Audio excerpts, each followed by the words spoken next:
ಅವತ್ತಿಂದ ಶಿವ ಒಂದು ಅಭ್ಯಾಸ ಮಾಡ್ಕೊಂಡ. ಅವನು ಯಾರಿಗೆ ಹೊಡಿಲಿ, ಯಾರನ್ನೇ ಸಾಯಿಸ್ಲಿ, ಅವ್ರ ಚಪ್ಪಲಿ ಹಾಕೊಂಡು ಓಡಾಡ್ತಿದ್ದ. ಕೊರಳಲಿ ಭಸ್ಮ ರುದ್ರಾಕ್ಷವ ಧರಿಸಿದ ಪರಮ ವೈಷ್ಣವನು ನೀನೆ. ಗರುಡ ಗಮನ ನಮ್ಮ ಪುರಂದರ ವಿಠಲನ ಪ್ರಾಣ ಪ್ರಿಯನು ನೀ.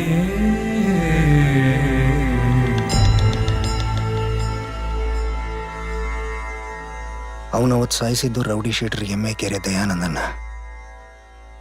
ಹೇಗೆ ಹೊಡೆದಿದ್ದ ಅಂದರೆ 17 ಹಲ್ಲು ನೆಲದಿಂದ ಬಾಚಬೇಕಾಯ್ತು.